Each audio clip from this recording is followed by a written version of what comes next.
জুলাই সনদ বাস্তবায়নের সুপারিশ জমা দিল ঐক্যমত্য কমিশন। জাতীয় নির্বাচনের আগে গণভোটের প্রস্তাব। জাতীয় নির্বাচনের আগে গণভোট চায় না বিএনপি, জানালেন আমির খুসরু। নভেম্বরে গণভোটের দাবি জামায়াতের। ডক্টর ইউনূসের নেতৃত্বে হবে আগামী নির্বাচন, বললেন নাহিদ। সাংবিধানিক আদেশ পেলেই সনদে স্বাক্ষর করবে এনসিপি। এবং তত্ত্বাবধায়ক ব্যবস্থা ফিরলেও আসন্ন নির্বাচন তত্ত্বাবধায়ক সরকারের অধীনে সম্ভব নয়, জানালেন অ্যাডভোকেট শিশির মনির।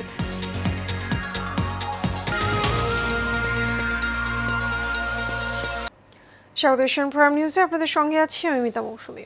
এতক্ষণ শুনছিলেন বিআরবি কেবল ইন্ডাস্ট্রিজ লিমিটেড সংবাদ শিরোনাম। এবারে চলে যাব বিস্তারিত সংবাদে।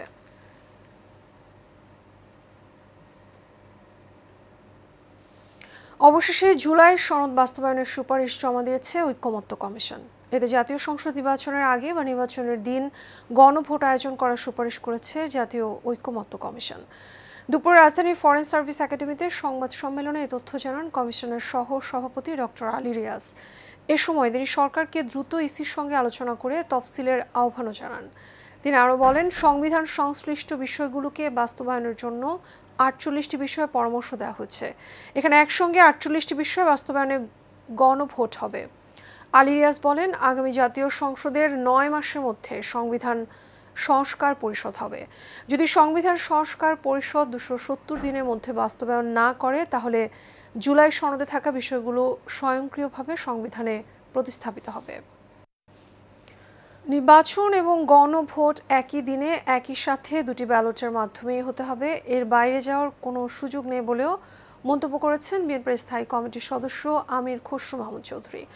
রাজধানী গুলশানে বিএনপি চেয়ারপারসনের কার্যালয়ে ইউকে হাই কমিশনারের সাথে বৈঠক শেষে এক সংবাদ সম্মেলনে এসব কথা বলেন তিনি। বলেন, তত্ত্বাবধায়ক সরকারের আদলেই অন্তর্বর্তী সরকার দেখতে চায় বিএনপি। সরকারের ভেতরে কিছু উপদেষ্টা আছেন যারা ইতিমধ্যেই বিতর্কিত হয়েছেন। আমির খসরু জানান, বিএনপির ভারপ্রাপ্ত চেয়ারম্যান তারেক রহমান খুব শিগগিরই দেশে ফিরবেন, তবে সুনির্দিষ্ট তারিখ এখনও নির্ধারিত হয়নি। তিনি আরও বলেন, জাতীয় নির্বাচন এবং গণভোট নিয়ে নতুন করে আলোচনার কোনো সুযোগ নেই।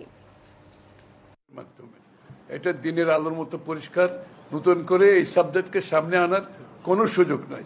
সেটা যেই বলুক, যারাই সেটা প্রতিবেদন দেখ, সেটা তাদের সমস্যা, এটা বিএনপির সমস্যা না। এই ব্যাপারে আলোচনার কোনো সুযোগ নাই। নির্বাচনের দিন 2টা ব্যালটের মাধ্যমে গণভোট হবে। নির্বাচন প্রার্থীর পক্ষে ভোট প্রদান করা হবে।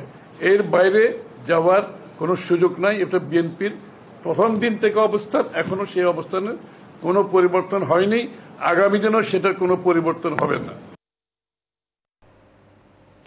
নভেম্বরে গণভোট চায় বাংলাদেশ জামায়াতে ইসলামী। আজ প্রধান নির্বাচন কমিশনার এএমএম নাসির উদ্দিনের সঙ্গে বৈঠক শেষে এসব কথা বলেন জামায়াতে ইসলামীর সেক্রেটারি জেনারেল মিয়া গোলাম পারওয়ার।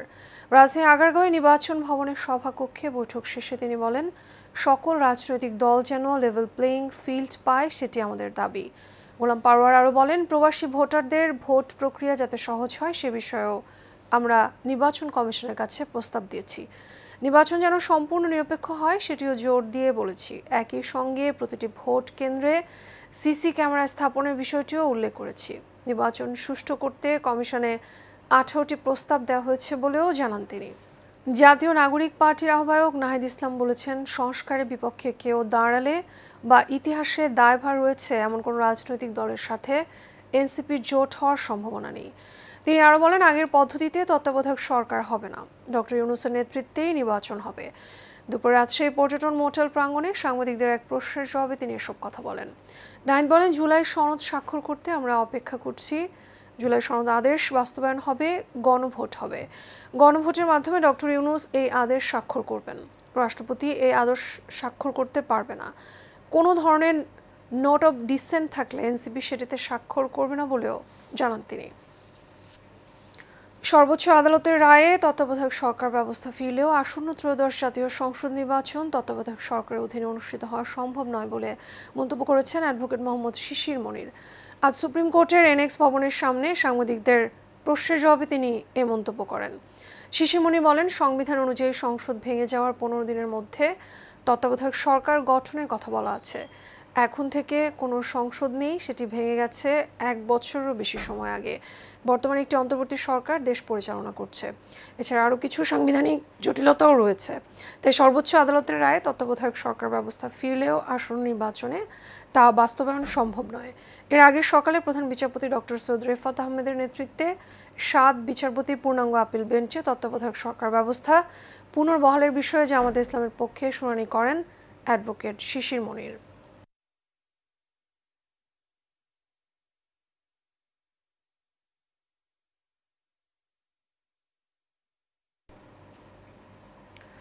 স্টার্ন ব্যাংক লিমিটেড ইবিএল এর চেয়ারম্যানের 8,000 কোটি টাকার দুর্নীতির রিপোর্ট করে বেকায়দায় গণমাধ্যম। দেশের প্রভাবশালী প্রিন্ট এবং ইলেকট্রনিক মিডিয়া তার এবং তার পরিবারের বিরুদ্ধে সংবাদ প্রচার করে উল্টো বিপাকে পড়েছে। তার দুর্নীতির রিপোর্ট ডিলিট করতে বা মুছে ফেলতে বাধ্য হচ্ছে সবাই। কেন এমন হচ্ছে বা কারা নাড়ছে কলকাঠি, সেটি জানার চেষ্টা করেছে এশিয়ান টেলিভিশন। বাতেন বিপ্লবের রিপোর্টে বিস্তারিত। দুর্নীতিবাজরা কতটা শক্তিশালী হলে দেশের আইন শৃঙ্খলা, গণমাধ্যম সব পকেটে রাখে? সাধারণ মানুষের কি সেই ধারণা আছে? এই প্রশ্নের সরল উত্তর হচ্ছে 99.99% মানুষের সেই ধারণা নেই। হাজার হাজার কোটি টাকা লোপাট করেও বীর দর্পে গণমাধ্যম নিয়ন্ত্রণ করে যাচ্ছেন Shawkat Ali Chowdhury, Eastern Bank Limited EBL এর চেয়ারম্যান, যার পরিবারের বিরুদ্ধে 8,407 কোটি 91 লাখ 83,000 কোটি টাকা লেনদেন এবং বিদেশে সম্পদ অর্জনের তথ্য পেয়েছে Bangladesh financial intelligence unit BFIU। এর প্রেক্ষিতে শওকত আলী ও তার পরিবারের দেশ ত্যাগে নিষেধাজ্ঞা এবং বিদেশি সম্পত্তি জব্দ করার আবেদন করেছে আইনজীবীরা। এই সংবাদটি গণমাধ্যমের কাছে কি গুরুত্ব পায়নি?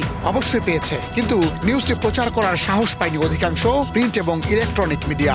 তবে কেউ কেউ সেই ভয় ভেঙে রিপোর্ট করার চেষ্টা করেছে, কিন্তু শওকত আলীর রাহু শক্তির সাথে পেরে ওঠেনি। অর্থাৎ রিপোর্ট প্রকাশ ও প্রচার করলেও তা মুছে ফেলতে হয়েছে অনতিবিলম্বে। কিসের বিনিময়ে, কেন, সে প্রশ্নে না গিয়ে চলুন দেখে নেই শওকত আলীর বিরুদ্ধে রিপোর্ট করতে গিয়ে গণমাধ্যমগুলোর কি শোচনীয় অবস্থা। Case study 1। দেশের প্রভাবশালী স্যাটেলাইট টেলিভিশন দেশ টিভিতে 8,000 কোটি টাকা উধাও করলো ইবিএল এর চেয়ারম্যান শওকত, শিরোনামে রিপোর্ট হয়। রিপোর্টটিতে একটু চোখ বুলিয়ে নিন। 8,200 কোটি টাকা পাচারের অভিযোগ উঠেছে স্টার্ন ব্যাংকের চেয়ারম্যান শওকত আলী চৌধুরী ওরফে ডিস্কো শওকতের। দেশ টিভির ডিজিটালে দেখুন ডিস্কো শওকতের কুকৃতি। BFIU এর অনুসন্ধানে উঠে এসেছে চাঞ্চল্যকর তথ্য। এই নিউজটিও বেশিক্ষণ স্থায়ী হয়নি অনলাইন পোর্টাল কিংবা ডিজিটাল মাধ্যমে। সৎ সাহস নিয়ে রিপোর্ট প্রচার করার কিছুক্ষণ পরই অদৃশ্য হয়ে যায় শওকত আলীর বিরুদ্ধে করা 8,000 কোটি টাকা অনিয়মের রিপোর্ট। Case study 2।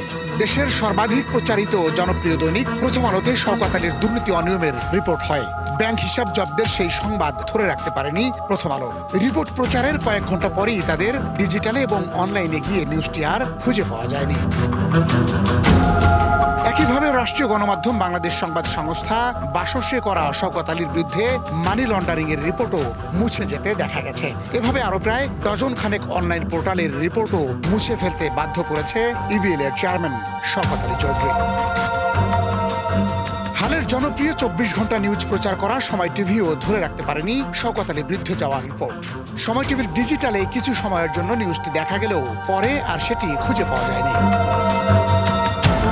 শওকত আলীর ক্যারিশমায় নিউজ ডিলিট করতে দেখা গেছে সিটি গ্রুপের এখন টিভিকেও। তারাও ফলাও করে শওকত আলীর অনিয়মের রিপোর্ট প্রচার করলেও শেষ পর্যন্ত টিকে থাকতে পারেনি। ইস্টার্ন ব্যাংকের চেয়ারম্যান শওকত আলী চৌধুরী আলোচিত ব্যাংকের লুটপাটের অন্যতম কারিগর নজরুল ইসলাম মজুমদারের সহযোগী হিসেবে পরিচিত ছিলেন তিনি। সবচেয়ে আশ্চর্যের বিষয় হচ্ছে আপসহীন যমুনা টিভিতে প্রচারিত শওকত আলীর অনিয়ম নিয়ে করা রিপোর্ট নিয়ে। জুলাই বিপ্লব পরবর্তী সবার আস্থার ঠিকানা হয়ে উঠেছিল যমুনা টিভি। আপাত দৃষ্টিতে তাদেরই কঠোর হওয়ার কথা, কিন্তু শেষ পর্যন্ত যমুনা টিভি কর্তৃপক্ষ হার মেনেছে কোনো না কোনো ভাবে, কেননা তাদের কোনো মাধ্যমে আর নিউজটি খুঁজে পাওয়া যায়নি। এই ধারাবাহিকতায় ইংরেজি দৈনিক নিউ ন্যাশন ও ফিনান্সিয়াল এক্সপ্রেসও হার মেনেছে 8,000 কোটি টাকা লোপাট করে বীরদর্পে রাজত্ব চালিয়ে যাওয়া শওকত আলীর কাছে। শওকত আলী ও তার পরিবারের বিরুদ্ধে সব অভিযোগ রাষ্ট্রীয় সর্বোচ্চ গোয়েন্দা সংস্থার অনুসন্ধানে উঠে এসেছে। তারপরও কেন তাকে ধরা হচ্ছে না, কেন তার কাছে অসহায় আত্মসমর্পণ করছে তাবৎ গণমাধ্যম, সেই প্রশ্ন বাংলা ভাষাভাষী সকল মানুষের কাছে। ইস্টার্ন ব্যাংক একটি পাবলিক লিমিটেড ব্যাংক হওয়ার পরও শওকত আলী চৌধুরী উক্ত ব্যাংকের ব্যবস্থাপনা পরিচালক আলী রেজা ইফতেখার ও প্রধান কমিউনিকেশনস ও এক্সটার্নাল অ্যাফেয়ার্স জিয়াউল করিমকে ব্যক্তিগত কাজে ব্যবহার করছেন বলে ব্যাংকের অভ্যন্তরীণ সূত্র নিশ্চিত করেছে। তিনি জনগণের টাকা ও ব্যাংকের প্রভাব খাটিয়ে নিজের অভিযোগ ধামা চাপা দিতে মাঠে নেমেছেন বলেও দুদকে একটি অভিযোগ জমা পড়েছে। চেয়ারম্যানের বিরুদ্ধে প্রচারিত সংবাদ সরিয়ে মোটা অঙ্কের টাকার বিনিময়ে ম্যানেজ, কোথাও কোথাও বিজ্ঞাপন প্রচার করে দফা রফা করছেন বলেও অভিযোগ চলমান। বাতন বিপ্লব, এশিয়ান টেলিভিশন, ঢাকা।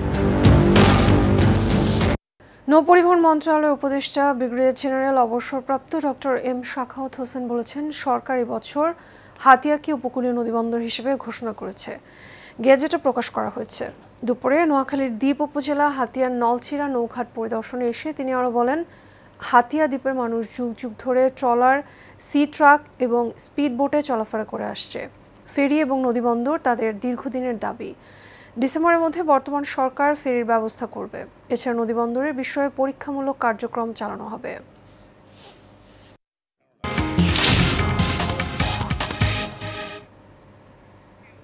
এবার আন্তর্জাতিক প্রসঙ্গ। বন্দি বিনিময় চুক্তির অংশ হিসেবে হামাস আরও একজন নিহত বন্দির দেহ অবশেষ ইসরায়েলের কাছে হস্তান্তর করেছে। ইসরায়েলি সেনাবাহিনী সোমবার জানিয়েছে রেড ক্রস কফিনটি হেফাজতে নিয়েছে। এদিকে ইসরায়েল মিশরকে গাজায় বন্দীদের দেহ অবশেষ খননের জন্য সবুজ সংকেত দিয়েছে। অন্যদিকে দক্ষিণ গাজায় ইসরায়েলি ড্রোন হামলায় আরও 2 ফিলিস্তিনি নিহত হওয়ার খবর পাওয়া গেছে। ইসরায়েলি বোমা গাজায় মানুষের জীবন হুমকির মুখে পড়েছে। 10 অক্টোবর থেকে কার্যকর হওয়া মার্কিন যুক্তরাষ্ট্রের মধ্যস্থতায় যুদ্ধবিরতির শর্তাবলী অনুসারে হামাস 28 জন নিহত বন্দির মৃতদেহ ফেরত দেওয়ার প্রতিশ্রুতি দিয়েছে। সোমবার পর্যন্ত 16 জনের দেহ অবশেষ হস্তান্তর করা হয়েছে। যুদ্ধবিরতির অংশ হিসেবে 13 অক্টোবর 20 জন জীবিত বন্দীকে মুক্তি দেওয়া হয়েছিল।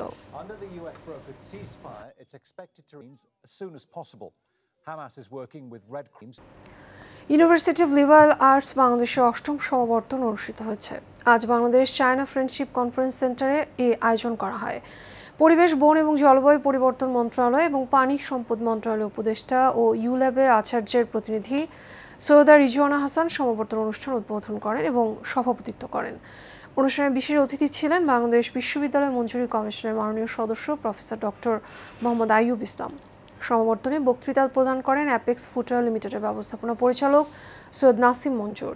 এছাড়া ইউল্যাব বোর্ড অব ট্রাস্টিজের সদস্য সৈয়দা মাদিহা মোর্শেদ এবং ইউল্যাবের উপাচার্য অধ্যাপক ইমরান রহমান সমাবর্তনে স্নাতকদের উদ্দেশ্যে শুভেচ্ছা বক্তব্য প্রদান করেন।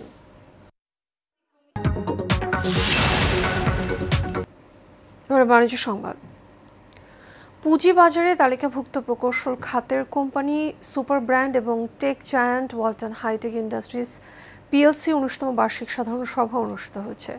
দেশের রাজনৈতিক অস্থিরতা এবং বাণিজ্যিক প্রতিকূলতার মধ্যেও 175% ক্যাশ ডিভিডেন্ড দেয়ায় সভায় সন্তুষ্টি প্রকাশ করে ওয়ালটনের পরিচালনা পর্ষদকে ধন্যবাদ জানান সাধারণ বিনিয়োগকারীরা। আজ রাজধানীর কুর্মিটোলা গলফ ক্লাবে হাইব্রিড পদ্ধতিতে সভায় সভাপতিত্ব করেন ওয়ালটন হাইটেকের চেয়ারম্যান এস.এম. শামসুল আলম। সভায় অন্যদের মধ্যে আরও উপস্থিত ছিলেন প্রতিষ্ঠানের vice chairman SM. Ashraful Alam, ব্যবস্থাপনা পরিচালক এস.এম. মাহবুবুল আলম, পরিচালক এস.এম. নুরুল আলম রিজভী ও এস.এম. মঞ্জুরুল আলম অভি, স্বতন্ত্র পরিচালক শামসুল আলম মল্লিক সহ আরও অনেকে।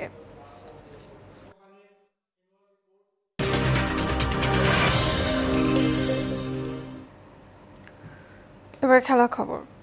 প্রথম টি-20তে ব্যাটিং ব্যর্থতায় ওয়েস্ট ইন্ডিজের কাছে 16 রানে হেরেছে বাংলাদেশ। ক্যারিবীয়দের দেয়া 165 রানের জবাবে 149 রানে থামে টাইগারদের ইনিংস। এতে 3 ম্যাচ সিরিজে 1-0 এগিয়ে গেল সফরকারীরা। চট্টগ্রামে টস জিতে আগে ব্যাট করতে নামে ওয়েস্ট ইন্ডিজ, তবে 59 রানের উদ্বোধনী জুটি ভাঙে রিশাদের বলে। ব্যক্তিগত 34 রানে ফেরান আথানেস। 33 রান করা ব্র্যান্ডন কিং এবং রাদারফোর্ডকে ফিরিয়ে ক্যারিবীয় শিবিরে জোড়া আঘাত হানেন তাসকিন আহমেদ। 82 রানে 3 উইকেট হারালেও বাকি ইনিংসে আর কোনো উইকেট হারায়নি ওয়েস্ট ইন্ডিজ। অধিনায়ক সেই হোপ 28 বলে 46 রানে অপরাজিত থাকেন। আর এক অপরাজিত ব্যাটার রোবম্যান পাওয়েল শুরুতে ধুকলেও শেষের দিকে ঝড় তুলে করেন 28 বলে 44 রান। শেষ পর্যন্ত 3 উইকেটে 165 রান করে সফরকারীরা। জবাবে 57 রানে টপ অর্ডারের 5 উইকেট হারিয়ে বিপদে পড়ে বাংলাদেশ। শেষ পর্যন্ত 149 রানে অল আউট হয় বাংলাদেশ।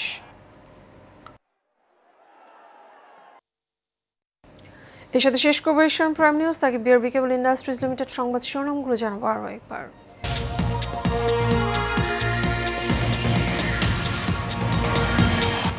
জুলাই সনদ বাস্তবায়নের সুপারিশ জমা দিল ঐক্যমত্য কমিশন। জাতীয় নির্বাচনের আগে গণভোটের প্রস্তাব। জাতীয় নির্বাচনের আগে গণভোট চায় না বিএনপি, জানালেন আমির খসরু। নভেম্বরে গণভোটের দাবি জামায়াতের। ডক্টর ইউনূসের নেতৃত্বেই হবে আগামী নির্বাচন, বললেন নাহিদ। সাংবিধানিক আদেশ পেলেই সনদে স্বাক্ষর করবে এনসিপি। এবং তত্ত্বাবধায়ক ব্যবস্থা ফিরলেও আসন্ন নির্বাচন তত্ত্বাবধায়ক সরকারের অধীনে সম্ভব নয়, জানালেন অ্যাডভোকেট শিশির মনির।